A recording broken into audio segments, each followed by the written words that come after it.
예, 윤정식의 종목의 발견자들, 종목 발견 오늘은 바로자산 운영 윤정식 상무님 함께 하도록 하겠습니다. 안녕하세요. 네, 안녕하세요. 네. 오늘도 뭐 종목에 여쭤보게 이제 시황을 점검해야 되는 그런 상황들이 이제 계속 오고 있는 상황들인데요. 역시나 이제 상승의 강도 자체가 그렇게 강하지 않고 밀리는 흐름들, 오늘도 이제 금요일, 다음 주에 대한 불안감도 있습니다. 대체적으로 이제 단기적인 다음 주 전망, 또 연말까지의 전망과 다음 연말까지의 전략은 어떻게 가져가야 될까요? 네, 사실 이 비상사태가 발생하기 전에도 지난달 말 이번 달 초 12월을 전망을 해본다라고 해도 그렇게 밝은 전망은 아니었죠. 상단이 좀 막혀 있었습니다. 근데 상단이 막혀 있는 상단에서 하단을 열어놓을 수도 있는 그런 비상사태가 한번 발생을 한 거죠.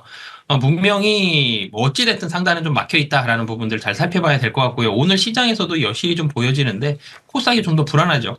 불안한 이유를 살펴보면 코스닥은 반도체와 헬스케어의 이 시가총액 비중이 굉장히 좀 높게 작용을 했다라는 점, 이런 부분들이 있고, 또 한 가지 수급적인 이유가 굉장히 좀 결정적인데, 연기금이 코스피는 오늘 지금도 1,000억 이상 순매수인데 코스닥은 연기금 안 사주죠. 시장이 굉장히 많이 하락했을 때 연기금이 투입이 됩니다. 그러면서 국내 주식시장 하방은 연기금이 좀 막아주는 그런 모습들이 있는데, 코스닥보다는 코스피의 수급적인 유리함이 좀 있기 때문에 하방의 안정성을 좀 지지하기 위해서는 코스피 쪽으로 좀 더 포커스를 맞추셨으면 좋겠고요.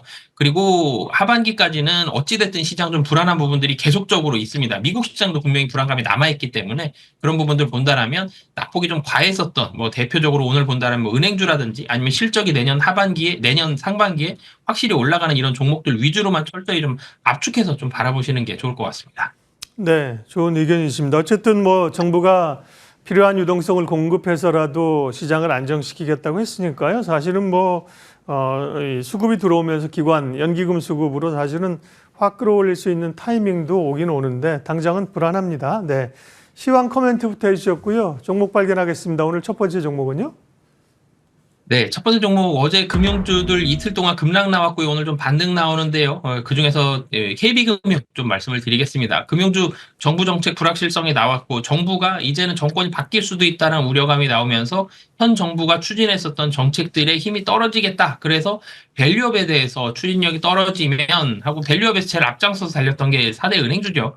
이 은행주들에 대해서 큰 폭의 조정이 나왔습니다. 분명히 은행주가 올랐었던 이유가 밸류업에 있었거든요.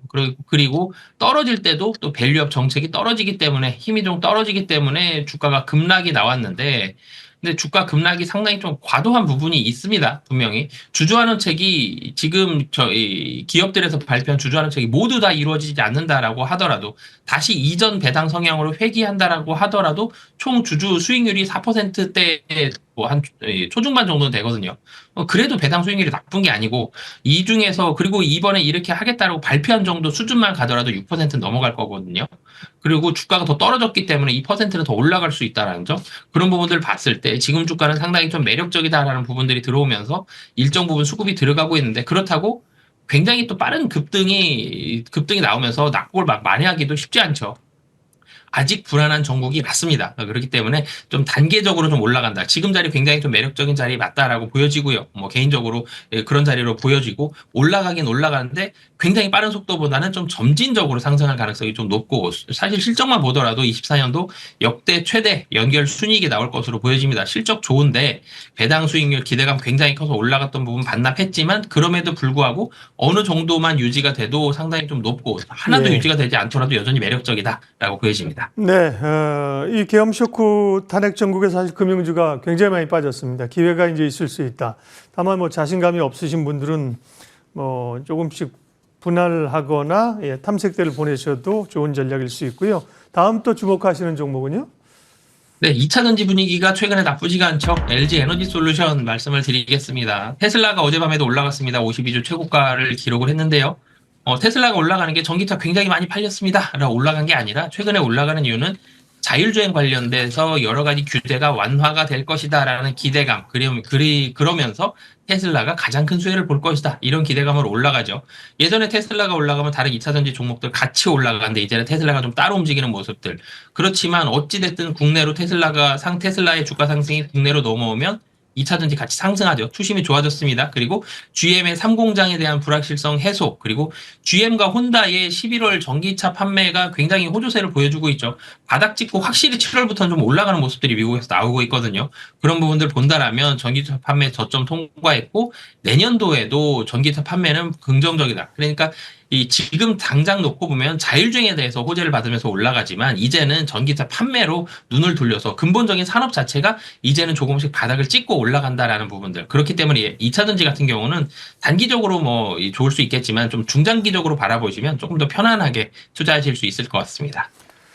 네, 오늘 금요일이었습니다. 다음 주를 내다보는 시장 전략과 함께 시장 관심주들, 특징주들 종목 발견했습니다. 바로자산운용 윤정식 상무님 함께했습니다. 고맙습니다. 네, 감사합니다.